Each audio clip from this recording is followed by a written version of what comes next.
Good evening सभी students को। Pradeep sir हम लोग के बीच में आ गए हैं और अब आप लोगों को अनुमति मिलेगा, सबको लाइन अपना जैसे है क्वेश्चन पूछिए और जो भी कहीं कंफ्यूजन है कहीं भी तैयारी में तो आप हेल्प ले सकते हैं सर से। सर डीएसपी की ट्रेनिंग ले रहे हैं, आप लोग के लिए समय निकाले हैं, इसलिए आप लोग सब कोशिश कीजिएगा, सब डिसिप्लिन में रहिए क्योंकि आप लोग भी फ्यूचर में ऑफिसर ही बनने वाले हैं। और बस एक चीज का ध्यान रखिएगा कि अपने मतलब घर में कोई शोर ना हो, इसका ध्यान रखिए।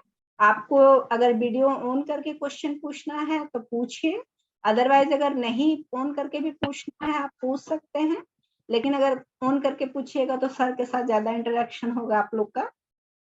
ठीक है, ठीक है प्रदीप सर आप आइए सर। Good evening ma'am. हाँ गुड इवनिंग प्रदीप जी, आपका रेनेसा आईएएस के ऑनलाइन कोचिंग में स्वागत है। आप यहाँ से पढ़े हैं तो हम लोग को बहुत खुशी हुई कि आप स्टूडेंट्स के बीच में आए और आप इन लोगों को अपना मार्गदर्शन दीजिए ताकि ये लोग भी भविष्य में आपकी तरह अधिकारी बने। तो प्लीज आप लोग में से जिनको भी पहले पूछना है पूछिए।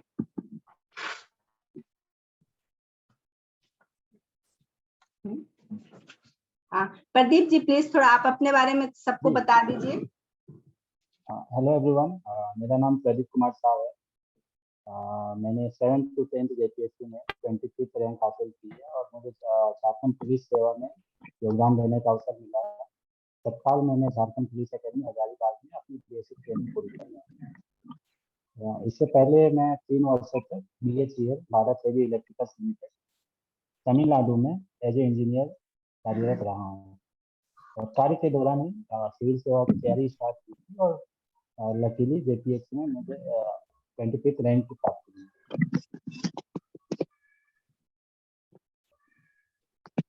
हाँ देवेंदु जी आपको क्वेश्चन पूछना है।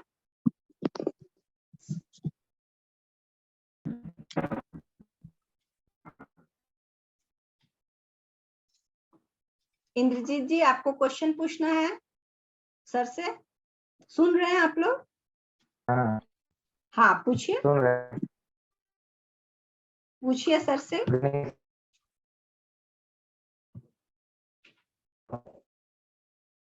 आवाज नहीं आ रही आप लोग की ठीक से।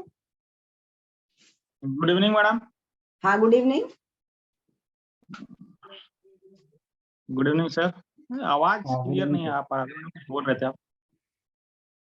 अभी आपकी आवाज तो मुझे सुनाई दे रही है, आप बोलिए, अपना सवाल बोलिए।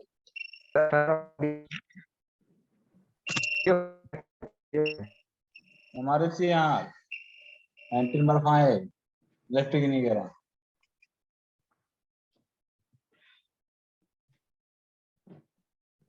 हमारे से यहाँ 19/5 इलेक्ट्रिक नहीं करा।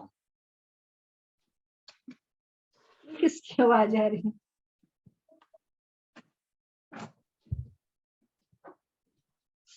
आप जिनकी आवाज आ रहे बात कीजिए, क्वेश्चन पूछिए, किनकी आवाज सबको सुन रहे हैं जो।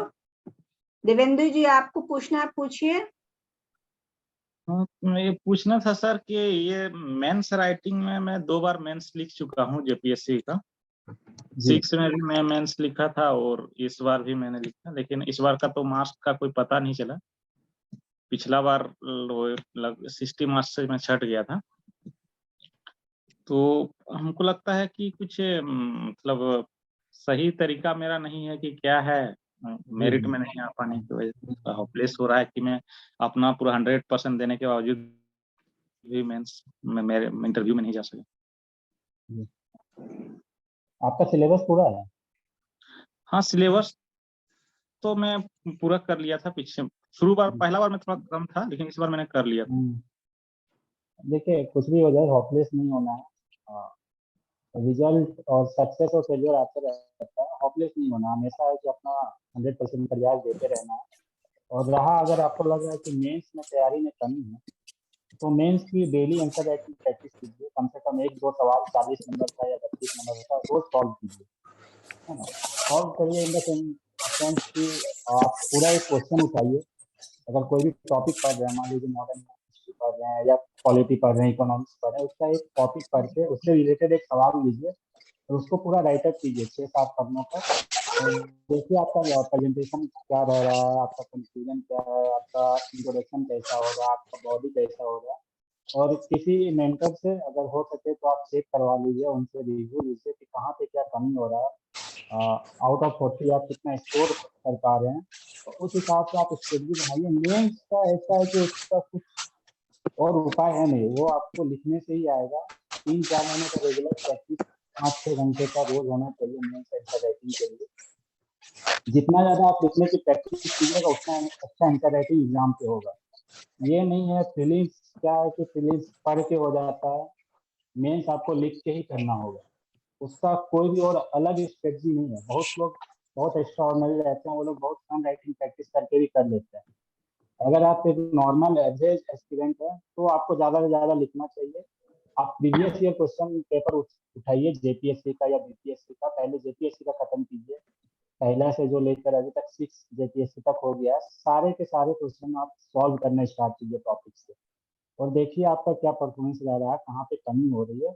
और बीच बीच में रिवीजन भी करते रहिए। रिवीजन के साथ साथ मेंस आंसर राइटिंग, जब तक अभी एग्जाम का शेड्यूल नहीं आ जाता, रोज कम से कम 1-2 आंसर रोज पे लिखिए और किसी से रिव्यू करवाइए, उससे बहुत ज्यादा हेल्प मिलेगा। नेक्स्ट। ठीक है, थैंक यू सर। हेलो हाँ जी हेलो, हाँ, जी कौन बोल रहे पूछिए। हैं? गुड इवनिंग भैया। गुड इवनिंग, पूछिए। हाँ भैया, इंद्रजीत बोल रहे हैं। बोलिए बोलिए।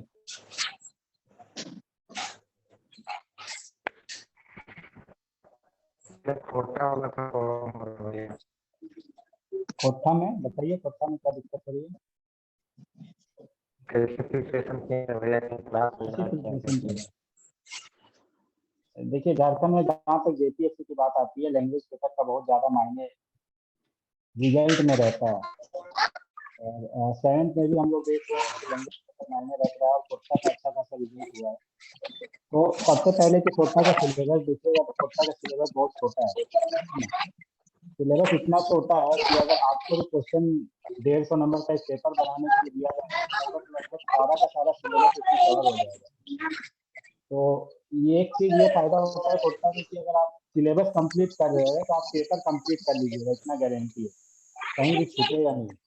और बहुत छोटा सिलेबस है, 2-3 बुक है मार्केट में, वो 2-3 बुक ले लीजिए। और अगर आपके घर में कोठा बोला जाता है तो आपको कुछ दिक्कत नहीं होगा, आप बेहिचक कोठा लीजिए।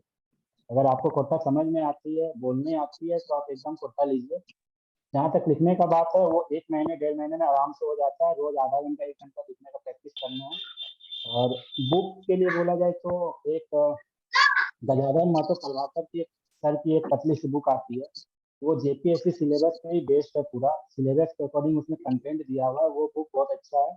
बाकी एक बीएन होदार सर की बुक आती है, उसे भी देख सकते हैं ग्रामर के लिए। ये 2-3 बुक है, इसको करना है और राइटिंग प्रैक्टिस करना है। जैसे हम लोग मेंस के आंसर राइटिंग प्रैक्टिस करते हैं, मान लीजिए अभी हम लोग पढ़ रहे हैं कुछ रशिया यूक्रेन का चल रहा है, तो उसी को कोशिश करते हैं कि जो जीएस का पढ़ रहे हैं उसको 1-2 पेज रोज का हम लोग कोठा में अपनी लैंग्वेज में लिखें। 1 महीना तक ऐसे ही लिखते रहिए, आपका कोठा राइटिंग बहुत अच्छा हो जाएगा। और सिलेबस छोटा है, एग्जाम में भी ज्यादा दिक्कत नहीं होगा, आराम से पेपर हो जाएगा। यही करना भैया है, 1-2 महीने तक आंसर राइटिंग प्रैक्टिस कर लीजिए कोठा का भी। अभी सुन रहे हैं भैया, डिस्कनेक्ट हो गया था। कोठा का सर तो बहुत अच्छा बताएं बाकी का कैसे आवाज सुना तैयारी देती है। करना। नहीं मैम, ऐप्स में थोड़ा दिक्कत हो रहा था, डिस्कनेक्ट हो गया था, अभी ज्वाइन किया। 2-3 बुक है कोटा की, Gajanan Mahato Prabhakar sir, BN Hodar sir की बुक है, वो दोनों बुक सिलेबस के अनुसार है, दोनों बुक को फॉलो कीजिए, सिलेबस कंप्लीट कीजिए। और रोज का आधा घंटा या 1 घंटा 2-3 पेज कोटा में लिखने की आदत डालिए। और आसपास में कोटा में बात कीजिए, घर में किसी से हो सके या आसपास दोस्तों से। हाँ भैया, और खोटा में भी सर भैया भेजेंगे आपको, हम ही भेज रहे थे भैया वो लिख के। हाँ ठीक है, तो वो वही 1 महीना प्रैक्टिस करना है। और कोटा का ऐसा नहीं है कि कुछ कुछ भी लिख रहे हैं तो गलत होगा। कोटा का जैसे क्षेत्रीय रूप है 4-5 है ना, मधुपुर में कुछ और कोटा बोला जाता है, चंदनकियारी में कुछ और, धनबाद में कुछ और।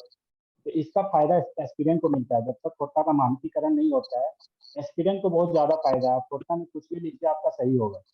है ना, कोई गलत नहीं कर सकता। आप खोटा में लिख दीजिए आपका कुछ नहीं। आपका मात्र लैंग्वेज था क्या भैया भैया खोटा? हाँ, घर में हम लोग खोटा बोलते थे, कभी लिखे नहीं है, पढ़े नहीं है, लेकिन घर में खोटा बोलते थे, तो बहुत आसानी से हो गया था, ज्यादा दिक्कत नहीं प्रदीप जी हुई थी। तो प्रदीप जी तो पूरा इंग्लिश मीडियम में एग्जाम लिखे हैं ना। बिल्कुल हाँ, हाँ, मैं इंग्लिश मेरा मीडियम इंग्लिश में भैया मीडियम में तो इंग्लिश एग्जाम था, मीडियम। और अगर मई सेकेंड को एग्जाम होता तो हम इंग्लिश ही लेते हैं, वो पोस्टपोन हो गया, 2 महीना एक्स्ट्रा टाइम मिल गया, तो उसी बीच हम कोटा किए थे, कोटा है ना। की बताया था। तो आराम से 2 महीना में किया जा सकता है, कोटा का ज्यादा टेंशन नहीं लेना, बस आप एक बार सिलेबस कंप्लीट कीजिए और राइटिंग प्रैक्टिस कर लीजिए बस। हाँ हाँ भैया, पर- थैंक यू उसके लिए भैया, वो मार्किंग जो आप कर रहे हैं कॉपी का हाँ बहुत। नहीं ठीक है, कोई दिक्कत नहीं, आराम से आप लिखते रहिए, प्रदीप देखते जी रहिए, 10 जैसे मिनट के कि बाद। कोई स्टूडेंट खोटा के अलावा कोई और रीजनल पेपर का सिलेक्शन करे तो उसका हम्म। बेस क्या होना चाहिए? क्या मतलब कोई भी रीजनल पेपर आपके विचार से ले तो लेना चाहिए, या फिर मैम जिसका मार्क्स आ जैसे रहा है कि उसको हाँ, लेना चाहिए? मैम मार्क्स के बेसिस पे तो नहीं जाना चाहिए, क्योंकि ये बहुत अच्छा स्टैंडर्ड नहीं है, ये कभी भी चेंज हो सकता है। जैसे हम लोग हाँ, यूपीएससी में देखते हैं कि एक ऑप्शनल 2-3 साल चलता है मार्किंग पैटर्न पे, फिर अगले साल को नया आ जाता है। लेकिन झारखंड में अगर जेपीएससी की बात करें तो 3 ही 4 लैंग्वेज पेपर लोग मोस्टली लेते हैं, 96-97% बच्चे, हिंदी, इंग्लिश, खोटा, नागपुरी, हम्म, मोस्टली लोग यही रहते हैं। अब जो खोटा का बेल्ट है वो सबसे बड़ा है, अगर झारखंड में देखते हैं 24 में से 15-16 जिलों में खोटा बोला जाता है। हम्म। ये मैक्सिमम बच्चे जो यहाँ के लोकल है वो खोटा लेते हैं। हिंदी इंग्लिश वो लेते हैं जिनका ऑनर्स रहता है, जो ग्रेजुएशन में पढ़े हुए होते हैं, ये या फिर साइंस जो बैकग्राउंड के यूपीएससी हैं, इंजीनियरिंग। बीपीएससी में हाँ, ऑप्शनल की तैयारी करनी है वो लेते हैं। और हाँ, नागपुरी में जो ये छोटा नागपुर का इलाका है जहाँ पे नागपुरी बोली जाती है, या वो जो पढ़े हुए हैं अपने ग्रेजुएशन में, वो लोग लेते हैं।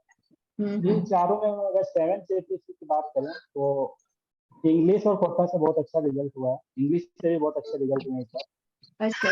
और हाँ, इससे पहले नागपुरी में भी बहुत रिजल्ट होता था, मैंने 6 में नागपुरी में भी रिजल्ट हुआ। अब बात रही कि क्या बेसिक होना चाहिए, तो हमें रिजल्ट पे नहीं जाना चाहिए, टू बी ऑनेस्ट। हमें देखना चाहिए कि सिलेबस किसका कितना ज्यादा है, कौन एक सा मिनट प्रदीप सिलेबस। जी, एक मिनट। देखिए फिर किन्हीं के घर का कोई बच्चा बहुत शोर कर रहा है, प्लीज आप उनको कंट्रोल कीजिए।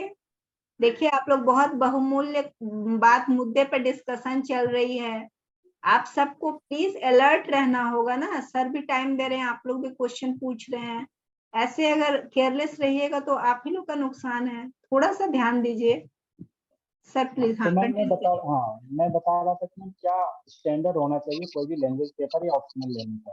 पहले सबसे पहले ये देखना चाहिए कि सिलेबस किसका कितना छोटा या कितना बड़ा है, आपका जितना समय है उसमें कौन सा सिलेबस कंप्लीट हो सकता है, हाँ, मार्केट में कंटेंट किसका अवेलेबल है।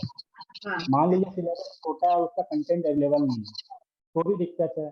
तीसरा पॉइंट ये हो सकता है कि आप कितना कंफर्टेबल है, क्या आपके आसपास वो बोला जाता है, आपको समझ में आता है।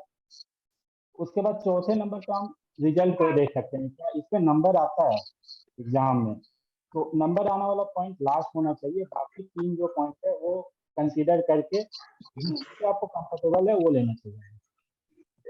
लेकिन आप अगर आपको लग रहा है कि उतना ज्यादा दिमाग नहीं लगाना, अभी कोटा में रिजल्ट आ रहा है तो बेहिचक ले लीजिए, अभी बोलना नहीं चाहिए, लेकिन कोटा का ही समय चल रहा है बस, खासकर जेपीएससी में मार्केट में कंटेंट भी बहुत है और आजकल सिलेबस बहुत छोटा है। इस हिसाब से अगर किसी के घर के आसपास बोला जाता है, किसी को समझ में आता है, तो बेहिचक खोटा लीजिए। हाँ लीजिए। और हमें भी बस अदरवाइज अपने अपने जो भी जिसमें आप कंफर्टेबल है, जिसमें जितना बेस्ट खुद को एक्सप्रेस कर सकते हैं उसका सिलेक्शन करना चाहिए। हाँ उसका सही। हाँ, नेक्स्ट किसी का क्वेश्चन? हाँ, कौन? संजू कुमार हाथ उठा रहे हैं, पूछिए।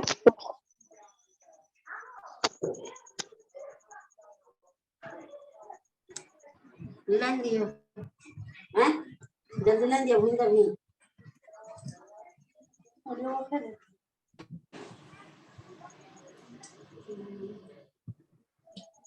प्रदीप जी आप बताइए कि पीटी का जब तैयारी करना है कोई भी स्टूडेंट को, तो उसको किस सेक्शन पे ज्यादा फोकस करना चाहिए?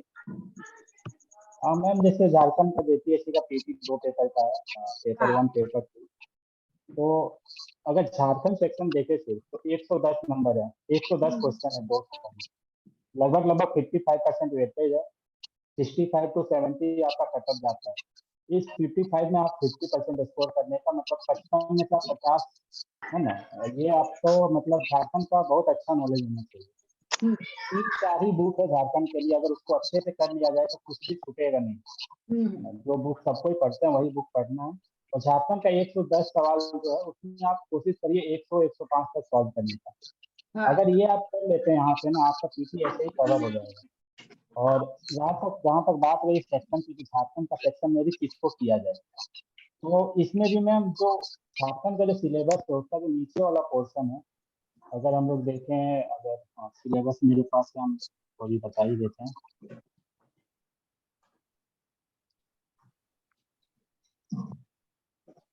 जैसे मैम देखिए कि झारखंड के साहित्य और साहित्यकार 5 सवाल है। इसका अगर हम लोग बात करें तो बहुत आसानी से किया जा सकता है, 10 नंबर बहुत आसानी से आ जाएगा। इसके बाद है CNT SPT और अदर काश्तकारी अधिनियम, 12 सवाल यहाँ से आते हैं। और कुछ बच्चे इसको छोड़ के जाते हैं, जो कि बहुत अच्छी स्ट्रेटजी नहीं है। CNT SPT आपको करना चाहिए, भले ही कुछ एक आध सवाल टफ आ जाते हैं, लेकिन आपको हमेशा करके जाना चाहिए, बहुत अच्छे से करना चाहिए। सर्विस के बाद भी ये बहुत इंपॉर्टेंट है। कोई भी सर्विस आप ज्वाइन करेंगे आपको बाद में ये पढ़ना ही होगा। तो जब आपको बाद में पढ़ना ही है तो पहले पढ़ के नंबर भी उठा लीजिए, नंबर से भी आप आगे जा सकते हैं। जी। इसके बाद जैसे देखिए मैम, झारखंड के प्रमुख उद्योग हैं, फिर झारखंड में जंगल प्रबंधन, मिटिगेशन एंड एडॉप्शन, झारखंड में आपदा प्रबंधन, ये सब बहुत छोटा छोटा टॉपिक है, लेकिन नंबर ऑफ क्वेश्चन बहुत ज्यादा पूछे जा रहे हैं, 5-6 पूछे जा रहे हैं। अगर आप आपदा प्रबंधन का नोट्स बनाए झारखंड में तो 5-6 पेज का बनेगा, इसमें तो 5-6 सवाल आएंगे, तो ये सब को बहुत अच्छे से करना चाहिए। जैसे कि आप देखिए झारखंड का हिस्ट्री जो पहला पार्ट है, अब उसके लिए आपको बहुत सारा कुछ पढ़ना होगा, 5 सवाल वहां से नहीं आएंगे, लेकिन वहाँ पे क्या है कि कॉस्ट टू आउटपुट रेशियो बहुत कम है, आपको बहुत ज्यादा मेहनत करनी पड़ेगी। लेकिन ये सब जो छोटे टॉपिक है जो लास्ट में नीचे में दिए गए हैं, उसमें है कि कम मेहनत से बहुत ज्यादा स्कोर कर सकते हैं, इनको बहुत करना चाहिए। उस सेक्शन पे ज्यादा फोकस करना चाहिए। जी, वो सब पे ज्यादा फोकस करना चाहिए, जितना ज्यादा मटेरियल हो सकता है वहाँ पे सब पे करना चाहिए। इसके अलावा मैम अगर हम पेपर 1 की बात करें तो पेपर 1 में भी जैसे जो लास्ट का 15 नंबर का मिसलिनियस है, इसको भी बहुत अच्छे से करना चाहिए। मतलब ये भी बहुत स्कोरिंग हो सकता है अगर कोई अच्छे से करे। मिसलिनियस में 8 टॉपिक हैं और 15 सवाल है, मतलब एक टॉपिक पे ऑन एन एवरेज 2 सवाल आएंगे, तो इसको भी बहुत अच्छे से नोट बना के किया जा सकता है। जैसे पहला ही टॉपिक है ह्यूमन राइट्स। ह्यूमन राइट्स हम लोग मीन्स के लिए भी पढ़ते हैं, हाँ। और पॉलिटी में है, आजकल करंट अफेयर में भी हमेशा रहता है, तो क्यों ना उसी को पीटी पॉइंट के भी हिसाब से कर लिया जाए, ताकि पीटी में भी 2 सवाल आएंगे वो बन जाएंगे। हाँ। है ना। उसी तरह जैसे कि ma'am environment protection, biodiversity and climate change, ये करंट अफेयर्स में है। हमारे जो मेंस का साइंस सिलेबस है में साइंस में है ना, तो इस तरह से दोनों को इंटीग्रेट करके अच्छा फायदा उठाया जा सकता है। पीटी और मेंस की साथ साथ तैयारी कीजिए तो ज्यादा इसका फायदा बेहतर है। होगा। जी, जैसे कि देखिए मैम डिजास्टर मैनेजमेंट भी है पीटी के लिए, मेंस में भी पढ़ना है और झारखंड में भी पढ़ना है, और तो ये लोक टॉपिक प्रशासन में भी है जी, आपदा मैनेजमेंट, एक ही टॉपिक पढ़ना है, तो एक ही सर इसको कंबाइन करके पढ़ने से और ज्यादा फायदा होगा। और जगह कवर ऐसे हो ही जाएगा। जी, ऐसे एक टॉपिक है science and tech, PT paper 1 में, जहाँ पे जनरल साइंस के 6 सवाल है, एग्रीकल्चर के 6 है, तो यहाँ पे एग्रीकल्चर एंड टेक्नोलॉजी डेवलपमेंट 6 सवाल, ये भी बहुत आसान है। अगर देखें तो इसका भी बहुत ज्यादा कंटेंट नहीं है, करंट अफेयर पे अगर थोड़ा सा फोकस करें तो ये भी आसानी से बनाया जा सकता है। इस हिसाब से मैं सेलेक्टिव होकर थोड़ा सा ज्यादा फोकस करना चाहिए। जैसे कि लोग जनरली क्या करते हैं एस्पिरेंट कि जैसे हिस्ट्री ऑफ इंडिया पे 15 सवाल है, तो हिस्ट्री ऑफ इंडिया पे आपको बहुत ज्यादा बुक पढ़नी होगी, 15 सवाल पढ़ने सही करके, लेकिन जो नीचे के टॉपिक्स है वो सब में कम मेहनत में और ज्यादा स्कोर हो सकता है। तो इस हिसाब से अपने अकॉर्डिंग भी स्ट्रेटजी बनाना चाहिए कि हमको कहाँ से फायदा ज्यादा होगा, है ना। ये नहीं कि स्ट्रॉन्ग है उस पर भी फोकस करना। हाँ। ठीक है, रुपेश कुमार गुप्ता जी क्वेश्चन पूछना है। रुपेश कुमार गुप्ता, जो राइटिंग, नमस्ते मैम। नमस्ते। नमस्ते भैया। हाँ नमस्ते। ये राइटिंग से रिलेटेड आप कुछ बताइए कि लिखना कितना पेज में चाहिए, क्योंकि मैं लगभग कितना पेज चाहिए? हाँ मतलब कि सारा क्वेश्चन अपना हो जाए समय रह। देखिए आइडियल यही है कि 6 पेज होना चाहिए जेपीएससी के लिए, मतलब 3 पेज दोनों साइड करके 6 पेज। लेकिन अब छह ये भी पेज में। डिपेंड, हाँ अब ये डिपेंड करता है ना कि सवाल कैसा है।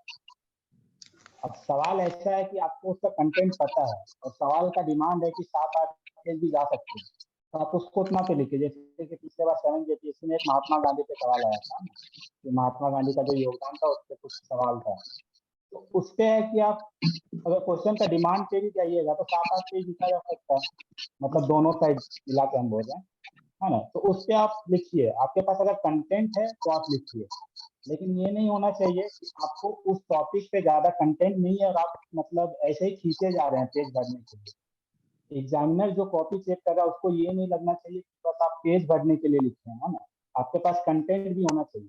अगर आपके पास 5 ही पेज का कंटेंट है, आप 5 पेज में समअप कर दीजिए, कंक्लूजन देके खत्म कर दीजिए, वो एक बैड इंप्रेशन नहीं पड़ेगा। लेकिन अगर आपके पास 5 पेज का कंटेंट है, आप उसको 7 पेज 8 पेज में लंबा खींच रहे हैं झूठ मूठ का, तो वो फिर फायदा नहीं करेगा, वो नुकसान ही करेगा, है ना। तो ये मतलब आप एक एवरेज मान के चलिए 6 पन्ना का दोनों साइड मिला के, ठीक। उसके बाद भी डिमांड और क्वेश्चन पे जाइए, अगर उस पे आपके पास कंटेंट है आप लिख सकते हैं तो 7-8 भी जा सकते हैं। अगर आपके पास कंटेंट नहीं आप 5 में भी खत्म कर सकते हैं। जी ये बताइए कि कोई भी स्टूडेंट जो मेंस का कोई भी क्वेश्चन अटेंड करे तो उसको आइडियल क्या होना चाहिए कि कौन कौन सा चीज जरूरी करके इनपुट करे अपने आंसर में 40 मैम नंबर का अगर कोई भी। हाँ जी देखिए मैम, जैसे जेपीएससी में 40 नंबर का सवाल है, 6 पेज लिखना है, तो मेरा ये स्ट्रेटजी रहता था कि पहला पेज और लास्ट पेज इंट्रोडक्शन और कंक्लूजन हम बहुत ज्यादा मतलब करंट अफेयर या किसी से लिंक करके दे देंगे। जैसे इंट्रोडक्शन है तो एक कोई कोटेशन से स्टार्ट कर दीजिए, महात्मा गांधी वाली बात करें तो कोई एक कोटेशन से स्टार्ट या कंक्लूड कर दीजिए। उसके बाद पहला पेज में ज्यादा प्रेजेंटेशन वगैरह नहीं देते थे, पहला पेज में सिंपल हम लिखते जाते थे लाइन वाइज या एक इंट्रोडक्शन के बाद आपने। उसके बाद जो बीच का 4 पेज होता था उसमें मेरा यही प्रोसेस था कि चारों पेज में कुछ ना कुछ ग्राफिकल या पिक्टोरियल कुछ रिप्रेजेंटेशन हो, मतलब सिर्फ लिखा हुआ नहीं, मतलब ऐसा नहीं लगे कि उसको पढ़ना पड़ रहा है, उसको आंसर दिखना चाहिए, जो कॉपी चेक कर रहा है उसको आंसर दिखना चाहिए। मैंने हर पेज मतलब में कुछ खास हो कि वो हाँ सर जी, टीचर का नजर हाँ जाए। जैसे आप, हाँ अगर आप गरीबी के 5 रीजन दे रहे हैं तो आप उसको पॉइंट वाइज लिख रहे हैं भले पेज भरने के लिए, लेकिन उसको एक आप पाई चार्ट ग्राफ कुछ भी प्रेजेंट करके एक सर्कल बना के 6 एरो निकाल के 6 दिखा दीजिए कि ये इसके रीजन हो सकते हैं। सस्टेनेबल तो ज्यादा डेवलपमेंट देखेंगे। हाँ उसमें क्या है कि उसको समझ में आ जाएगा कि आपने जो कंटेंट लिखा है वो क्या लिखा है, उसको पढ़ने की जरूरत नहीं पड़ेगी। आपको लिखना ऐसे चाहिए ना कि जो कॉपी चेक कर रहा है उसको दिखे आंसर, उसको पढ़ने की जरूरत ना पड़े, उसको दिखना चाहिए आंसर। हाँ हाँ और ये चीज मैम तभी समझ आती है जब आप किसी का कॉपी चेक करेंगे। हाँ तो जो भी एस्पिरेंट है वो कोशिश ये करे कि अपने आसपास में जो भी साथी हैं उनका एक बार कॉपी चेक करे आपस में एक दूसरे का, तो इससे बहुत ज्यादा फायदा मिलेगा। और इसका फायदा मुझे मैम, मैं जब बीएचयू में था IIT BHU में, तो मुझे मैम बीटेक के लड़कों का कॉपी चेक करने का अनुभव था। तो उस समय जो प्रोफेसर थे मेरे वो बताते थे कि कॉपी कैसे कम समय में चेक किया जाता है। तो उससे मुझे एक आइडिया लगा था कि जो जेपीएससी के जो भी है वो भी प्रोफेसर ही होते हैं यूनिवर्सिटी में, तो वो कैसे कॉपी चेक करते होंगे। तो मतलब जो भी एस्पिरेंट है उससे एक मतलब निवेदन है कि आप एक दूसरे का कॉपी चेक करिए, बहुत ज्यादा फायदा मिलेगा आपको लिखने में। और लिखने का लेखन स्टाइल भी सुधरेगा और कहाँ क्या हाँ में क्या प्लस पॉइंट है ये भी पता चलेगा। एक तरह से ये चीटिंग आपको समझ में आ जाएगी, ये एक वैलिड चीटिंग है, लीगल चीटिंग है, आपको बहुत अच्छे से समझ में आएगी कि जब हम लोग कॉपी चेक करते हैं ना, कॉपी चेक करना बहुत बोरिंग काम है, मतलब इससे ज्यादा बोरिंग कुछ हो नहीं सकता है। आप इसको कैसे आसान बना सकते हैं एग्जामिनर के लिए, वो तभी आपको समझ में आएगा जब आप अच्छे से रिव्यू कर पा रहे हैं। आप कॉपी जब चेक करेंगे तो आपको पता चलेगा। हाँ तो सही। ये चीज आपको पता चाहिए कि ये ग्राफिकल रिप्रेजेंटेशन जितना ज्यादा आप दे सकते हैं, पाई चार्ट दे दीजिए, फ्लो डायग्राम दे दीजिए, कितना हो सके आप दीजिए, बीच के 4 पेज में एग्जामिनर के लिए इंटरेस्ट क्रिएट करना है, जी, एग्जामिनर को आपका कॉपी में इंटरेस्ट आए, देखने को यस उसको यस पसंद करे, जी ऐसा नहीं कि वो जी पार करे स्किप करे, ऐसा हाँ नहीं। हाँ प्योर प्योर मतलब लिखावट होना ही नहीं चाहिए कि पूरा एक लाइन हाँ से हम लिखते जा रहे हैं, वो तो कभी वो होना सब ही नहीं मतलब पहले का मुद्दा था या चाहिए। जी ट्रेडिशनल कहें, हाँ अब काफी जी चेंज आ गया है, इसी को बहुत चेंज आ गया प्रेजेंटेशन ना। लोग कहने लगे हैं, और प्रेजेंटेशन। इसलिए भी हो गया क्योंकि जो लिख रहे हैं ना वो चेंज हो रहे हैं। अगर आपके पास 100 कॉपी आ रहा है, 50 में वो चीज है जिसमें उसको कम मेहनत करनी पड़ रही है, तो उनको ज्यादा नंबर मिलेगा, मतलब हाँ, आपका सही कंटेंट कितना भी अच्छा हो। हाँ, मेन सेंसर राइटिंग में सिर्फ कंटेंट ही नहीं होता है, बाकी टेक्निकल चीजें भी जो है ये सब भी बहुत ज्यादा मायने रखता है। सिर्फ कंटेंट से आजकल देखा जा रहा है कि बहुत ज्यादा फायदा नहीं मिल रहा है। नहीं मिल रहा, सही बात बोले। अच्छा, और किन्हीं को क्वेश्चन पूछना है? सविता, सरिता, मोनिका, आप लोग को क्वेश्चन पूछना है? पूछिए सर से।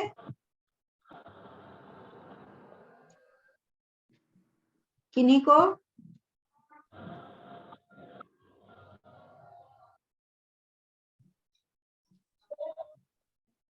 हेलो। हाँ, बोलिए, कौन बोल रहे हैं?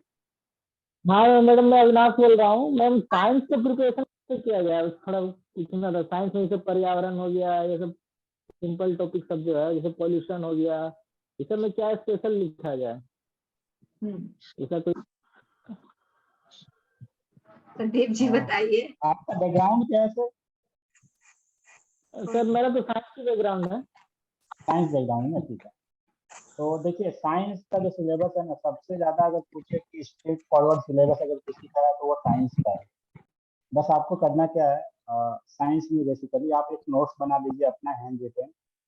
कहाँ से सोर्स इसका क्या है, अगर आप देखिएगा, अगर फिजिकल साइंस लेते हैं, है ना, 11-12 का एनसीईआरटी चैप्टर वाइज उसने दिया हुआ है ना? ऐसा यूनिट, जो भी साउंड है, 5 ही 6 टॉपिक है, वो उसी से घूम फिर के सवाल आता है। फिजिकल साइंस सबसे आसान टॉपिक है पूरे जीपीएससी सिलेबस का, है ना। 20 पेज का आपका नोट्स बनेगा, वहां पे जाके 5-6 पेज लिखना है। तो फिजिकल साइंस का तो कहीं भटकना ही नहीं है, एनसीईआरटी बुक उठाइए, उसमें दिया हुआ है। अगर आपको कंटेंट कम लग रहा है तो यूट्यूब, इंटरनेट पे, गूगल पे सर्च मार लीजिए टॉपिक, और वो उससे थोड़ा सा कंटेंट ले लीजिए, ठीक है। और अगर इससे भी आपको कंटेंट नहीं मिल रहा तो इग्नू का मटेरियल आता है, ओपन डिस्टेंस लर्निंग का, या NIOS, national institute of open school, ठीक है, उसका भी मटेरियल है। उसमें भी आपको टॉपिक वाइज सारे टॉपिक मिल जाएंगे, लाइट, साउंड, है ना, सारा कुछ टॉपिक वहाँ मिल जाएगा। और वहाँ भी आपको 11-12 का ही सर्च करना है। उसके बाद आते हैं इन्वायरमेंट साइंस। इसके लिए सबसे अच्छा सोर्स है NIOS और इग्नू का मटेरियल 11-12 का। सारा टॉपिक जो साइंस का जो सिलेबस बनाया गया है ना, अगर आप देखिएगा तो एनसीईआरटी, NIOS और इग्नू तीनों का जो 11-12 का चैप्टर है उसको उठा के कंबाइन करके दे दिया गया। हर एक टॉपिक लाइन से मिलेगा। अगर इग्नू का मटेरियल और NIOS का मटेरियल देखिएगा तो लाइन से सारा टॉपिक मिलेगा। बस आपको अपने हिसाब से कंटेंट कॉपी करके अपने हाथ से लिख के रख लीजिए और उसी को पढ़ते रहिए, ज्यादा कुछ नहीं करना साइंस पे। बायोलॉजी का जैसे लाइफ साइंस, उसमें क्लास 11 और 12 का एनसीईआरटी, है ना, 3 चैप्टर 11 का है, 3 चैप्टर 12 का है, पूरा लाइन बाय लाइन दिया हुआ है सिलेबस। टॉपिक देखिएगा एनसीईआरटी में लाइन बाय लाइन दिया हुआ है, इधर उधर भटकने का जरूरत नहीं है। थोड़ा सा दिक्कत होगा साइंस एंड टेक में, वो करंट अफेयर से रिलेटेड है, तो उसको आपको क्या करना होगा, हर एक टॉपिक को आप सर्च मारिए इंटरनेट पे, गूगल में, बगल में लिख दीजिए यूपीएससी हिस्ट्री का या बेजल्स का कोई आर्टिकल आ जाएगा, वहां से आप नोट्स बना लीजिए, ठीक है। मेरा यही स्ट्रेटजी था। हम जी, इग्नू का मटेरियल का कोर्स से मंगा लेंगे ना? नहीं मंगाना अमेजोन नहीं है, सब ऑनलाइन अवेलेबल है, कुछ मंगाना नहीं है। और उसके क्या NIOS कोई का जो प्रॉब्लम है? देखिए, इग्नू का मटेरियल और NIOS दोनों का मटेरियल उसके रिस्पेक्टिव वेबसाइट पे फ्रीली अवेलेबल है, एनसीईआरटी भी फ्रीली अवेलेबल है, कुछ मंगाना नहीं है। एक बार जब आप सिलेबस पूरा कर रहे हो उस समय अपने काम का चीज नोट्स बना के रख लीजिए, उसके बाद वो सब देखना भी नहीं, अपना नोट्स पढ़ते रहिए, रिवीजन करते रहिए, आंसर राइटिंग करते रहिए। सर आप इंग्लिश मीडियम से लिखे थे ना मैम? जी जी, ओके, ठीक है sir, thank you. Thank you. Rakesh Jha ji, कुछ पूछना है आपको? राकेश झा जी, कुछ क्वेश्चन पूछना है आपको?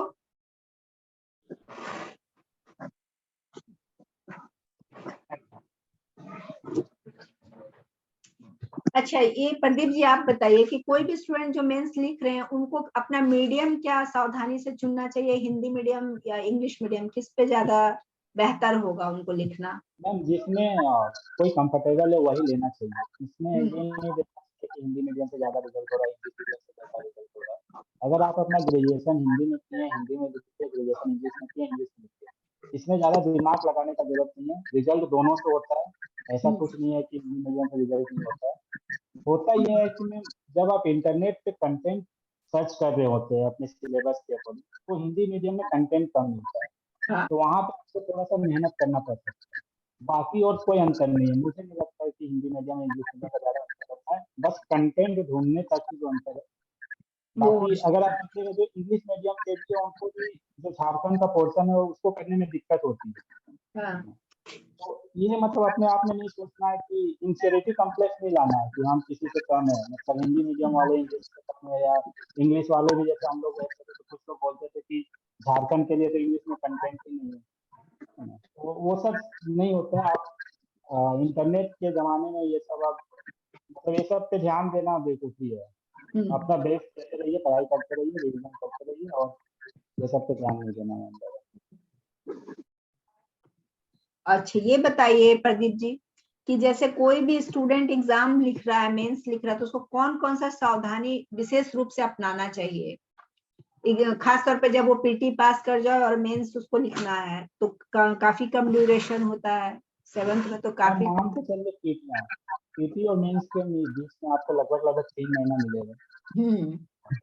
3 महीने में अगर फुल टाइम प्रिपरेशन कर रहा है तो कोशिश करें कि ऑन एन एवरेज 10 घंटे की आप पढ़ाई के लिए समय निकालें, और उस 10 घंटे में कम से कम 6-7 घंटे तो आपको राइटिंग प्रैक्टिस करना चाहिए। अगर आपका सिलेबस पहले से पूरा कंप्लीट है तो आप रिवीजन करें बाकी समय में, अगर कंप्लीट नहीं है तो आप पहले कंप्लीट कीजिए। तो बहुत स्टूडेंट ऐसा स्ट्रेटजी भी अपनाते हैं कि 3 महीने का टाइम है तो लिखने की जगह सिर्फ याद कर रहे हैं, तो वो कितना घातक होता है ये बताइए। मैम ये कितना घातक होगा ये जब आप मेंस देंगे तभी आप रियलाइज कर सकते हैं।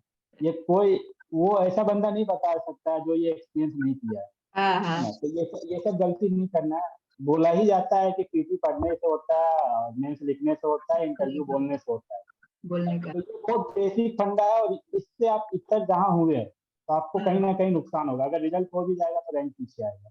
तो एकदम ये एकदम सावधानी रखना है कि मेंस के लिए एकदम आंसर राइटिंग प्रैक्टिस बहुत ज्यादा करना है, जिसका बहुत ज्यादा फायदा मिलेगा। आपका पेपर कभी छूटेगा नहीं, ये तो आते हुए आपका पेपर छूट जाएगा अगर आप आंसर राइटिंग प्रैक्टिस नहीं किए हैं।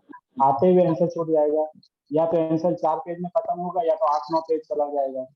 तो जब आप आंसर राइटिंग करते हैं आपका सब कुछ सुधर जाएगा, आपका कंटेंट रिवीजन हो रहा है, आपका रिप्रेजेंटेशन अच्छा हो रहा है, आपका जो लिखने का स्टाइल है वो डेवलप हो रहा है over the years, over the time, तो वो मेंस के एग्जाम में बहुत ज्यादा फायदा करेगा और आपका स्ट्रेस नहीं होगा लास्ट में। जो लास्ट में स्ट्रेस नहीं होगा।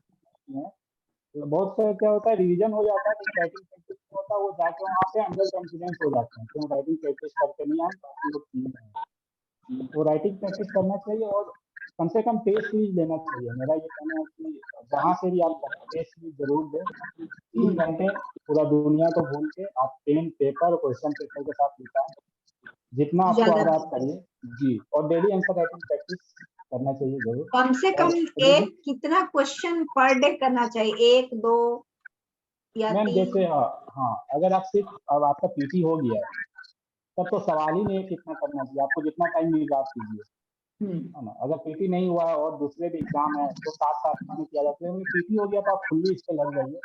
लगभग जो 7 जेपीएससी का टाइम था मैंने लगभग डेली आंसर राइटिंग में मैंने 170 के आसपास सवाल बनाए थे सारे 4 जीएस पेपर से, टेस्ट सीरीज छोड़ के।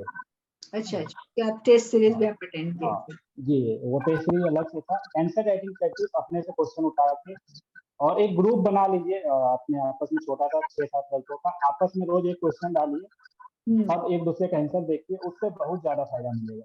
आप कितना भी कर लीजिए कुछ ना कुछ छूटेगा, अगला वो चीज को लिखेगा, उसको आप नोट करके रखिए और बाद में रिवीजन में बस उसको देखिए। काफी अच्छा रहेगा, सही बात बोली। और किन्हीं को कोई क्वेश्चन पूछना है? किन्हीं को कोई क्वेश्चन? हाँ बोलिए। सर पूछना चाह रहा था कि जो आंसर राइटिंग मेंस का करते हैं तो मार्जिन जो है दोनों साइड छोड़ना पड़ता है क्या, कि एक ही साइड, कौन सा बेटर रहेगा? देखिए लेफ्ट साइड तो छोड़ना ही छोड़ना है ना, यस सर। लेफ्ट साइड तो छोड़ना ही छोड़ना है, 1/4 एकदम बोला जाता है कि छोड़ना है। राइट साइड में कुछ कम भी छोड़ सकते हैं, राइट साइड में ऐसा कोई कंपल्सन नहीं है, लेकिन अच्छा होता है अगर आप थोड़ा सा छोड़ दो तो। ओके। लेफ्ट साइड में 1/4 हमेशा छोड़ना है, राइट साइड में अगर आपको लग रहा है कि होता क्या है ना, जब आप दोनों साइड छोड़ेंगे ना तो आपको बहुत कम स्पेस मिलेगा बीच में, है ना। तो राइट साइड में कम थोड़ा छोड़ के भी आप काम चला सकते हैं, लेकिन लेफ्ट साइड में छोड़ना चाहिए, ये एकदम स्टैंडर्ड प्रैक्टिस आप बना के रख लीजिए कि लेफ्ट साइड में छोड़ना चाहिए। और ये लेफ्ट साइड पे अभी हाँ ये चीज आपको मतलब अनुभव उस समय हो जाएगा ना जब आप तेज से लिख रहे होंगे ना, तो जब आप लिखिएगा ना तभी आपको समझ में आ जाएगा कि आपको कितना स्पेस छोड़ना चाहिए, क्योंकि जब कॉपी एग्जामिनर चेक करके रिव्यू देगा ना तो आपको वो चीज समझ में आएगी। अगर लेफ्ट साइड में जगह नहीं होगा तो रिव्यू आपके वर्डिंग्स के बीच में आने लगेगा, वो आपको खुद खराब लगेगा कि वर्डिंग हम पढ़ नहीं पा रहे हैं, सर क्या रिव्यू दिया। वही लेफ्ट साइड में अगर जगह छूटा हुआ रहेगा तो रिव्यू भी अच्छा से आता है, देखने में भी अच्छा लगता है, और जो पेज का स्टेपलिंग किया हुआ रहता है उससे आपकी लिखावट को ज्यादा दिक्कत नहीं होगी, है ना। वो राइटिंग प्रैक्टिस के टाइम में आ जाएगा जब आप पेज रीड लिखते हैं तो उस पर ज्यादा टेंशन नहीं लेना है, वो समय के साथ होगा। और किन्हीं को नेक्स्ट क्वेश्चन पूछना है? राकेश झा, राहुल कुमार, मोनिका कुमारी, सरिता कुजूर, सविता, सुदर्शन राम, आनंद, रॉबिन कुमार, जिनको भी पूछना है पूछिए सर से। क्वेश्चन राइटिंग के बारे में तो सर बताएं, मतलब मेरा सवाल था कि एक अच्छा मतलब क्वेश्चन राइटिंग सेल्फ में प्रैक्टिस कैसे किया जाए अच्छा तरीका से, जैसे पहले पूरी तरह से याद कर लिया जाए तब लिखना शुरू किया जाए या फिर समझ के किया जाए, कौन बेटर है? आज आप कौन सा टॉपिक पढ़े हैं बताइए, तो टॉपिक आज रिवीजन आज हम पॉलिटी क्वालिटी में कौन पॉलिटी सा पढ़ रहे थे, क्या है मतलब ये बताइए। भारतीय प्रस्तावना। प्रिम्बल ना, हम्म। हाँ तो इसी पे बहुत सारे सवाल आप प्रिम्बल पढ़ लिए, रिवीजन कर लिए, अगर आपके पास समय है तो एक सवाल 40 नंबर का बना सकते हैं कि, या फिर प्रीवियस ईयर क्वेश्चन पेपर देख सकते हैं कि प्रिम्बल से क्या सवाल पूछा गया। ऐसे ही अगर हम ऐसे ही सोचें तो अगर बहुत स्टार्टिंग में है, बिगनिंग ही हो रहा है, तो हम जो पढ़े हैं उसी को लिखने की कोशिश करेंगे, तो जितना हम पढ़े उतना मुझे याद है कि, है ना। और अगर क्वेश्चन आंसर फॉर्मेट में लिखना है तो एक क्वेश्चन बना सकते हैं कि क्या प्रिम्बल संविधान का पार्ट है, या इससे रिलेटेड जो भी बात जो आ रहे हैं उसको उल्लेख करें। इसी पे एक पूरा सवाल बन गया है ना। इस पे भी 3-4 आपका अमेंडमेंट हुआ था, केस वगैरह आया था कि प्रिम्बल पार्ट है, कोई बोला नहीं है, फिर फाइनल जजमेंट आया ना। तो इस हिसाब से भी सवाल जवाब हो सकते हैं। प्रिम्बल का इसी में क्वेश्चन बनाएंगे तो ये 10 नंबर का भी बनेगा, 20 नंबर का भी बनेगा, 40 नंबर का भी सवाल बनेगा। तो आपका क्वेश्चन का डिमांड के हिसाब से अगर 40 नंबर का सवाल है तो प्रिम्बल से रिलेटेड कोई कोटेशन किसी का दे देंगे, तो संविधान के एक्सपर्ट होते हैं उनका कोटेशन रहता है प्रिम्बल से रिलेटेड, है ना। अगर 40 नंबर का सवाल है तो आप प्रिम्बल भी लिख सकते हैं, द पीपल ऑफ इंडिया जो भी है, इसका जो एलिमेंट है प्रिम्बल का, पैटर्निटी, इक्वालिटी, लिबर्टी, ये सबको डिफाइन कर सकते हैं मेन बॉडी में। ये कॉन्स्टिट्यूशन का पार्ट था नहीं था, इससे जो रिलेटेड था एक प्रेजेंटेशन दे सकते हैं ग्राफ के फॉर्म में कि 1950 में ये स्टेटस था, 52 में ये था, है ना, और चार्ट टाइप का बना के एक कंक्लूजन देना होगा कि हम लोग देखते हैं कि इंडिया का जो कॉन्स्टिट्यूशन है उसके हिसाब से सिंबल का क्या इंपॉर्टेंस है, कोई कोटेशन याद आ रहा है वो दे दीजिए, कोई जजमेंट याद आ रहा है सुप्रीम कोर्ट का लैंडमार्क जजमेंट जो है, या फिर इसको संविधान का मूल ढांचा से रिलेट कर दीजिए, कुछ इस तरह करके कंक्लूड कर देना। क्वेश्चन का डिमांड के हिसाब से, अपना समय के हिसाब से, अगर बहुत बिगनिंग है तो बस आप जो पढ़ रहे हैं उसको मेमोराइज करने के लिए लिखने का प्रैक्टिस करनी है। अगर क्वेश्चन आंसर फॉर्मेट में करना है, अपने से क्वेश्चन नहीं बना पा रहे हैं, नेट में देख लीजिए UPSC question for related to preambles, बहुत सारे क्वेश्चन आ जाएंगे, है ना। और कोई नहीं क्वेश्चन तो प्रीवियस ईयर क्वेश्चन पेपर लिए ये कोई जी क्वेश्चन बोलिए। में अगर आंसर लिखते समय एक से ज्यादा कोटेशन डाल सकते हैं कि एक ही बेटर रहेगा, जनरली इससे बीच में भी कुछ जनरली ऐसे एक ही डालिए, जनरली या तो इंट्रोडक्शन पे डालिए या तो कंक्लूजन पे डालिए, क्योंकि क्योंकि बीच में संविधान नोटिस नहीं हो पाएगा ना, बीच में बहुत हार्डली क्योंकि कोई नोटिस संविधान कर का जो पाएगा। भी टॉपिक है वो संविधान का जो भी टॉपिक है पॉलिटी का, उसमें तो बहुत सारा कोटेशन मिल जाता ऐसे है, ये सब जो टॉपिक है इसलिए ना, ये सब टॉपिक पे आपके जबान पे एक कोटेशन होना चाहिए, है ना। सिंबल हो गया, बेसिक स्ट्रक्चर हो गया, फंडामेंटल राइट्स हो गया, फंडामेंटल ड्यूटी हो गया, डीपीएसपी हो गया, ये सब एक कोटेशन याद कर, इकोनॉमिक्स का जितना टॉपिक है उसके कोटेशन रख लीजिए। जो इशू है नेशनल इंटरनेशनल, झारखंड के इशू, पॉवर्टी है, अनएम्प्लॉयमेंट है, ये सब पेपर एकदम आपके दिमाग में आना चाहिए कि ये सवाल आया है, क्वेश्चन का डिमांड कुछ भी है आप उसको डाल दीजिए। तो प्रदीप जी, जैसे कोई स्टूडेंट इकोनॉमिक्स और साइंस का एग्जाम लिखता है तो कौन कौन सा ऐसा पॉइंट है जिसको लगभग उसको सब क्वेश्चन में मेंशन करना चाहिए? मैम देखिए, इकोनॉमिक्स तो पूरा का पूरा करंट अफेयर बेस्ड है ना, इसके लिए आपको अप टू डेट रहना बहुत जरूरी है। मतलब ये भी नहीं कि आप 6 महीने पहले नोट्स बनाए वो अभी काम का होगा, बेस काम का होगा, लेकिन आपको करंट अफेयर से अपडेट रहना पड़ेगा। अब इकोनॉमिक्स का जहाँ तक बात है मैम, करंट अफेयर पे बहुत ज्यादा फोकस होना चाहिए, वो आपके आंसर में दिखना चाहिए। जैसे कि अगर वो एक बहुत ही अच्छा कॉमन सवाल इकोनॉमिक्स, सस्टेनेबल डेवलपमेंट, सतत विकास, सतत उसका 17 बोर्ड में अभी क्या स्टेटस है इंडिया का, उसको झारखंड से रिलेट कीजिए, क्या रैंकिंग आ रही है इंडिया की या झारखंड की, पिछले 10 साल में क्या चेंज आया है। सतत विकास में जैसे प्राइम मिनिस्टर का या प्रेसिडेंट का जो स्पीच में वो अगर उल्लेख करते हैं तो वो आप मेंशन कीजिए। हम लोग क्यों पिछड़ रहे हैं, हमेशा ये कोशिश करना चाहिए कि इकोनॉमिक्स के सवाल में कि उस चीज का रीजन क्या है, सतत विकास क्यों आया, पॉवर्टी क्यों अभी भी है, अनएम्प्लॉयमेंट अभी भी क्यों है, मतलब रीजन, उसको कैसे हटाया जा सकता है, मतलब ओवरकम कैसे करना है, उसको कैरी फॉरवर्ड कैसे कर सकते हैं, सतत विकास कैसे लागू कर सकते हैं, पॉवर्टी को कैसे हटा सकते हैं, उसके बाद अपना वे फॉरवर्ड करके। तो ये मेरा यही मतलब, मैं इकोनॉमिक्स और साइंस टेक पे रहता था अप्रोच कि एक पेज में इंट्रोडक्शन दीजिए, दूसरे पे जो सवाल का डिमांड है उसको आप 2-3 पेज में कवर कीजिए, उसके बाद आप अपने से भरने का कोशिश कीजिए कि इसका क्या रीजन है। मतलब मेरे हिसाब से थोड़ा टेक्निकली देना होगा। अब जैसे गरीबी का तो रीजन क्लास 8 का बच्चा भी दे देगा, आप उसी पॉइंट को ग्रेजुएशन लेवल पे कैसे लिखते हैं, उससे उसका अभी क्या स्टेटस है, उसको कैसे दूर किया जा सकता है, वे फॉरवर्ड क्या है, क्या होना चाहिए सरकार को, as a society, as a civil society हम लोग को क्या करना चाहिए, है ना। ये वे फॉरवर्ड देना चाहिए और लास्ट में कंक्लूजन दे के आप समअप कर दीजिए। अगर आपके पास कोटेशन है, कोई रैंकिंग है, कोई रिपोर्ट का अगर उल्लेख कर सकते हैं तो वो सब कर दीजिए। और इस हर हिसाब साल तो अभी से रिपोर्ट कुछ ना कुछ वर्ल्ड लेवल पे रिपोर्ट आते आती रहता है। रहता हाँ, है, जी, उस सब पे आपको अपडेट होना होगा। जी। अब कुछ कुछ टॉपिक है जिससे आप हमेशा लिंक कर सकते हैं कोई भी क्वेश्चन को। साइंस का कोई भी क्वेश्चन आप सस्टेनेबल डेवलपमेंट से लिंक कर सकते हैं, साइंस एंड टेक का। इकोनॉमिक्स का कोई सवाल हो उसको आप इंडिया के कंटेक्स्ट में एग्रीकल्चर से या इंडस्ट्री से लिंक कर सकते हैं। इंडिया का जो सॉफ्ट पावर है टेक्नोलॉजी में, सॉफ्टवेयर इंजीनियर, उससे लिंक कर सकते हैं। तो ये सब चीज थोड़ा सा जितना आप डायमेंशन खोलिएगा मैम एग्जामिनेशन में, उतने ज्यादा फायदा करता है। आपको कंटेंट के लिए इधर उधर भटकना नहीं पड़ेगा। मतलब उस समय एग्जाम में ये नहीं होगा कि कंटेंट नहीं मिल रहा। आप कोशिश कीजिए कि इकोनॉमिक्स में आप दूसरे जीएस के भी कंटेंट को घुसाएं। अब साइंस टेक में भी आप दूसरे जीएस में जो पढ़े हैं उसकी कोशिश कीजिए कि थोड़ा बहुत इधर उधर से कंटेंट आ जाए। ज्यादा से ज्यादा डायमेंशन खोलना चाहिए मैम, मेरा तो यही है। अगर आप एक डायमेंशन खोल के एक नंबर भी ले ले रहे हैं तो आप बहुत एक्स्ट्रा एज मिल जाएगा आपको। बहुत अच्छा। ये भी होता है कि आप जैसे बोले कि प्रैक्टिस बहुत अच्छा करंट अफेयर्स के साथ करना चाहिए, तो उसकी तैयारी तो आपको पहले से प्रैक्टिस में होना चाहिए, तब आप एग्जाम रूम में जाके लिख सकते हैं। तो ये सब प्रैक्टिस के दौरान होते रहना चाहिए।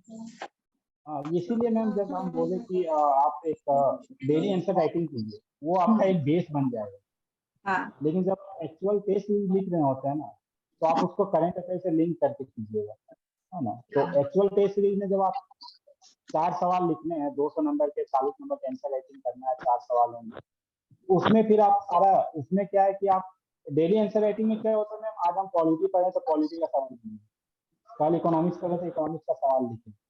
लेकिन आंसर राइटिंग में जब होगा कि आप रिवीजन करके लिखेंगे तो आपके पास सारा कंटेंट होगा, करंट अफेयर भी रिवीजन करते रहेंगे, आप झारखंड भी किए हुए रहेंगे। तो कोशिश कीजिए कि सारा को लिंक करें, तो उस समय ये टेस्ट सीरीज में प्रैक्टिस में आ जाएगा। टेस्ट सीरीज में ज्यादा बेहतर हो सकता है। टेस्ट सीरीज में जब रिव्यू देंगे सर कि आप इसको लिख सकते थे, लिख सकते थे, आपके दिमाग में आएगा ये चीज भी हम अगले वाले में ये सब ऐड करेंगे। और बाकी जब आप एक चीज ये भी कर सकते हैं, जो भी एक्सपीरियंस है, जब टेस्ट सीरीज दें तो ऐसा टेस्ट सीरीज लेना चाहिए जिसमें आपको टॉपर्स को कॉपी देखने को मिले। कॉपी देखने मिलना भी बहुत जरूरी है। टॉपर्स का कॉपी बहुत ज्यादा जरूरी है, उससे आप बहुत कुछ सीख सकते हैं कि टॉपर्स आखिर वो टॉपर्स क्यों है, आपसे अलग क्या लिखा है। हाँ। तो उसमें आपको कंटेंट दिखेगा कि वो कौन सा रिपोर्ट दिया है। सस्टेनेबल डेवलपमेंट में आपको एक नॉर्मल रिपोर्ट दी है, वो कोई अलग रिपोर्ट दे दिया, तो उसको आप नोट डाउन कर लें, है ना। कोई अगर उसका रिप्रेजेंटेशन देख सकते हैं कि वो कैसे रिप्रेजेंट किया सेम चीज को।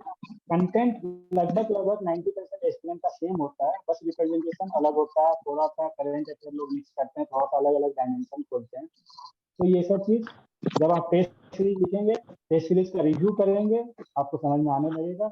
और टेस्ट सीरीज का प्रैक्टिस से ही ये सब चीज आएगा। ये कोई मतलब कितना भी बोल ले, जब तक आप इसको खुद के अनुभव में अपने नहीं लाइएगा, नहीं हो पाएगा। नहीं, सही बात है। और किन्हीं को कोई क्वेश्चन पूछना है? हाँ सर, हाँ मैं पूछ रहा कि ज्योग्राफी जो थोड़ा घास लगता है, उसके लिए कुछ स्पेशल कुछ बता दें तो अच्छा रहता हाँ, है। तो ज्योग्राफी जियोग्राफी में देखिए 4 सेक्शन है ना। मेंस के लिए बोल रहे हैं कि पीटी के लिए? मेंस के लिए सर, मेंस के लिए ना, तो देखिए जियोग्राफी 4 सेक्शन है। एग्जाम में आपको 2 सेक्शन लिखना है, ठीक है। अगर आपको ये भाष लगता है तो हाँ, अब आपका सवाल ही गलत है। तो जियोग्राफी भाष नहीं है, फिजिकल जियोग्राफी आपको भाष लग रहा है। हाँ सर, वही फिजिकल ज्योग्राफी ज्यादा भाषा है। तीनों आसान है ना, फिजिकल जियोग्राफी थोड़ा टफ लग रहा है। तो फिजिकल जियोग्राफी भी अगर आपको टफ लग रहा है ना, तो फिजिकल जियोग्राफी यूट्यूब में बहुत सारा कंटेंट मिल जाएगा, एक बार आप सर्च कर लीजिए। 11-12 का पूरा सिलेबस एनसीईआरटी का उठा के दिया हुआ है, झारखंड के फिजिकल जियोग्राफी के सिलेबस। अगर वहां से भी नहीं समझ में आ रहा है, देखिए स्ट्रेटजी यही होता है कोई भी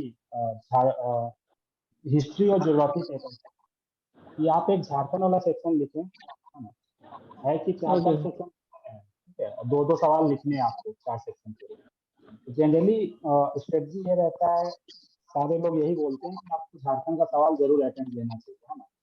तो आप झारखंड जियोग्राफी आपको करना ही है, पीटी के लिए आप पढ़े ही हैं, तो झारखंड जियोग्राफी एक सवाल ऐसे ही होगा। बाकी बच्चा एक सवाल आप फिजिकल से कर सकते हैं, या फिर आप एक इंडियन जियोग्राफी होगा और एक आपका नेचर कोई और एक जियोग्राफी है, 3 सेक्शन से एक करना है। तो आप अगर फिजिकल आपको टफ लग रहा है तो कोई एक दूसरे से कर लीजिए, उससे भी सवाल आसानी आता है, बहुत ज्यादा टफ नहीं आता है। जो बाकी 2 सेक्शन है जियोग्राफी का फिजिकल स्कोर पे, वो आसान है, इजिली कवर भी हो जाएगा, थोड़ा करंट अफेयर से लिंक भी हो जाता है। और अगर आपको फिजिकल ज्यादा टफ लग रहा है तो वो दोनों में से किसी एक को कर लीजिए और एक झारखंड जियोग्राफी रख लीजिए। और अगर आप चाहते हैं कि फिजिकल करना है, फिजिकल में ये फायदा होता है कि एग्जामिनेशन को नंबर देने में आसानी होती है। फिजिकल ऐसा है कि आप उसमें बहुत सारा पिक्चर्स बना सकते हैं, ग्राफिकल रिप्रेजेंटेशन दे सकते हैं। तो अगर आप जैसे एक बार साइक्लोन आया था ना, तो अगर साइक्लोन का आप फिगर बना दिए हैं जो एनसीईआरटी बुक में दिया हुआ है ना, अगर आपका कंटेंट बहुत अच्छा भी नहीं है तो वो एग्जामिनर आपको नंबर देगा, जो एवरेज नंबर है 22 नंबर, वो आराम से देगा उस फिगर पे। आपका कंटेंट तो वो जाएगा ही नहीं। तो फिजिकल जियोग्राफी में यही फायदा होता है कि आपके पास हर एक टॉपिक पे फिगर बनाने के लिए मिल जाए, जबकि दूसरे जो जियोग्राफी के 2 सेक्शन है उसमें आपको लिखना ही पड़ेगा, है ना। वहां भी आप कर सकते हैं। जैसे कहा था कि कोल और स्टील का जो इंडस्ट्री है वो कहाँ कुछ इस टाइप का सवाल था, तो उसमें झारखंड और इंडिया का मैप बना के जगह दिखा दीजिए, भिलाई है उड़ीसा में, छत्तीसगढ़ में, झारखंड में, तमिलनाडु में। तो ऐसा कर भी सकते हैं। अगर आपको बहुत ज्यादा टफ लग रहा है फिजिकल, तो बाकी 3 सेक्शन में झारखंड एक लीजिए, बाकी 2 सेक्शन में किसी एक को लीजिए। और आपको लगता है नहीं नंबर उठाना है, ज्यादा फिजिकल करना है, तो यूट्यूब पे बहुत सारे ट्यूटर्स हैं जो पूरा का पूरा जियोग्राफी 11-12 का पढ़ाए हुए हैं, वही सिलेबस जेपीएससी में है, उसको आप वहां से कर लीजिए। और एग्जाम बेस किन्हीं का को कोई यूट्यूब क्वेश्चन चैनल है, पूछना है हाँ, सर से? वहाँ से भी आप कर सकते हैं। और किन्हीं को कोई क्वेश्चन पूछना है सर से? अच्छा प्रदीप जी, आप अपना एक्सपीरियंस बता दीजिए, कैसे ट्रेनिंग चल रहा है? सब एस्पिरेंट को खुश हो जाएंगे इनको भी फ्यूचर में करना है। नहीं देखिए कौन कौन जाते हैं। मोटिवेशन मैम ट्रेनिंग या फिर जॉब से नहीं होना, मोटिवेशन यही रहना चाहिए कि झारखंड के लोगों की सेवा करनी है, अपने लोगों की सेवा करनी है। और सबसे बड़ा मोटिवेशन यही है कि हमको कुछ करके दिखाना है, जिस सोसाइटी में है, जिस जगह में है। विदाउट रिजल्ट कोई नहीं पूछेगा, कोई कुछ नहीं करेगा ना। जिस दिन हो जाएगा ना, तो वो जो एक्सपीरियंस होता है, मतलब इससे पहले भी मुझे गवर्नमेंट जॉब नहीं दिए थे, लेकिन उस समय लगा नहीं था कि जॉब मिली है ना, कोई पूछने वाला नहीं था, बस घर वालों को पता था कि जॉब लग गई है। लेकिन जब ये रिजल्ट हुआ तो मतलब पूरा आसपास पूरा हवा का तरह जो आग की तरह बोलते हैं कि खबर चलना, लोग आपसे बात करते हैं, आपको बधाई देते हैं, आपसे पूछते हैं कि कैसे किए, मेरे बेटों को गाइड कर दो या किसी और को गाइड कर दो। उस समय आपको लगेगा कि आप कुछ किए हैं, मतलब अचीव किए हैं, है ना। जॉब बहुत सारी है, पैसा कहीं से कोई कमा लेगा, लेकिन जो ये सम्मान और इज्जत मिलता है वो कहीं और दूसरे जॉब में नहीं मिलेगा। तो यही मोटिवेशन रखना चाहिए। बाकी जो भी जिस सर्विस में जाइएगा आपको बहुत अच्छा ट्रेनिंग दिया जाएगा, है ना। और सिंस की गेजेटेड ऑफिसर है, आप एक ऐसे रैंक पे जा रहे हैं जहाँ पे आपको बहुत ज्यादा उम्मीद होती है जनता की, लोगों की, सरकार की, तो बहुत ज्यादा काम करना पड़ता है। ये एक अफवाह है कि सरकारी नौकरी में अफसर बन जाने के बाद काम वाम नहीं करना पड़ता है, चिल है। काम आपको बहुत ज्यादा मिलेगा और मजा भी आएगा काम करने में। जब आप उसका रिजल्ट सामने देखिएगा तो मजा आएगा। जहाँ तक हम लोग का ट्रेनिंग है JPA Hazaribagh Jharkhand police academy में कर रहा है। और जो नॉर्मल पुलिस की ट्रेनिंग होती है सबका सेम होता है। आप कांस्टेबल है, आप दरोगा हैं, आप DSP हैं, आप SP है, ट्रेनिंग सबका सेम है लगभग 90% ट्रेनिंग सेम है। सुबह 4 बजे उठना है, रात के 8-9 बजे तक पूरा शेड्यूल है ना। 4 से 8 आपको ग्राउंड में PT परेड, योगा ये सब करना है। इंडोर क्लास में 10 से 2 जहाँ पे लॉ पढ़ना है पूरा, CRPC, IPC, एविडेंस है, ह्यूमन बिहेवियर, क्रिमिनल कैसे सोचते हैं, विक्टिम कैसे सोचते हैं, ये सब सारा कुछ पढ़ना होता है। साइकोलॉजी कैसे लोग, क्राइम कैसे होता है, सारा कुछ पढ़ना है। कैसे लॉ एंड ऑर्डर मेंटेन करना है, ये सब सारा चीज करना है। उसके बाद शाम में फिर कोई गेम गेम्स, तो पूरा इंजॉय करते हैं ट्रेनिंग सब कोई। और ये सब का इतना नहीं सोचना, अभी अपने रिजल्ट पे फोकस करना है और बेहतर होगा सबका। अगर रिजल्ट अच्छा होगा, मेहनत होगा, रिजल्ट इतना ही अच्छा हो ही जाता है जी ना। बस होपलेस नहीं होना है, मेहनत करते रहना। प्रदीप जी, आप इतना बहुमूल्य सब स्टूडेंट को सुझाव दिए, जिससे उम्मीद करते हैं कि सबको फायदा होगा और भविष्य में भी अब जब आवश्यकता पड़े आप आकर इन लोगों को मोटिवेट करें। और बिल्कुल आप, मैम। हाँ, और आपकी ट्रेनिंग भी बहुत अच्छा हो और आप बहुत अच्छा वर्क करें, ऐसी कामना हम लोग करते हैं आपके लिए। थैंक यू ठीक है, आप इतना अच्छा समय दिए उसके लिए बहुत बहुत धन्यवाद। Thank you ma'am. ठीक है सर। Thank you sir. क्या कोई क्वेश्चन किसी को है? Ma'am hello. जी बोलिए। हाँ बोलिए बोलिए। बोलिए, कौन? बोलिए। Ma'am good evening ma'am. हाँ, गुड इवनिंग। हेलो। हाँ, आ रही है बोलिए आवाज। गुड इवनिंग भैया। बोलिए बोलिए। हाँ थोड़ा नेटवर्क इश्यू है मैम, थोड़ा बोल रहे हैं भैया, आप मेंस का स्ट्रेटेजी नहीं बताएं, थोड़ा उसके बारे में बता देते ना। मेंस का प्रिपरेशन आप कैसे? वो तो इतना लंबा चौड़ा सर बता रहे थे, तभी से तो मैं सही बता। मैम एक्चुअली मैम ये नेटवर्क इश्यू है, सॉरी यदि बता ठीक देते है, हैं तो। मैं समझ कर देता हूँ। मेंस का स्ट्रेटजी यही होना चाहिए कि PT को पहले आपका सिलेबस कंप्लीट हो जाए, है ना। PT से 1 महीना पहले आप अपना सिलेबस कंप्लीट कीजिए। जैसे ही रिजल्ट PT दे के आते हैं, मेंस का तैयारी में लग जाइए, रिवीजन स्टार्ट कीजिए, डेली आंसर राइटिंग प्रैक्टिस कीजिए और वीकली 1-2 बार आप टेस्ट सीरीज लगाइए। अपना जो आंसर देते हैं उसका रिव्यू कीजिए, दूसरे से रिव्यू करवाइए और करंट अफेयर के साथ अपडेटेड रहिए। और यही है, ज्यादा कुछ नहीं, ज्यादा सोचना नहीं है। आंसर राइटिंग में लिखते जाना है। शुरू में बहुत खराब आंसर लिखाएगा, लेकिन लास्ट तक बहुत अच्छा आंसर हो जाता है। शुरू में आपको लगेगा हम क्या ही लिख रहे हैं, लेकिन वही अगर हम अपना आज का जो शुरू का आंसर था और अभी का लास्ट का आंसर देखेंगे, बहुत ज्यादा चेंज आपको नजर आएगा। ज्यादा से ज्यादा लिखना, यही प्रैक्टिस होना चाहिए। और मतलब ऑनेस्ट रहना अपना प्रिपरेशन में, ये नहीं कि बस टाइम काटने के लिए या दिखाने के लिए। आप मतलब अपने अंदर से पूरे तन मन धन से लिखिए। अपना ऑनेस्ट रिव्यू बहुत जरूरी है कि आप कहाँ वीक हैं, कहाँ आप नहीं सक रहे हैं, कोई बताए या ना होना चाहिए। तो शुरू में क्या था कि आंसर राइटिंग का जैसे कंटेंट नहीं था, तो फिर हम कॉपी किताब निकाल के उसको नोट डाउन करते हैं। तो शुरू में वो सब चलेगा, लेकिन लास्ट तक ऑनेस्टी आ जाना चाहिए, हाँ, तभी सही फायदा बात। होगा। और वो सबको ही करते हैं। अगर आप देखिएगा क्वेश्चन आंसर किसी का भी, तो जो वो अगर कोई डिफिनेशन बहुत अच्छा स्ट्रॉन्ग बुकिश लैंग्वेज में लिख दिया, इसका मतलब ही वो कॉपी किया हुआ है, उसमें हाँ। याद रहता है ना।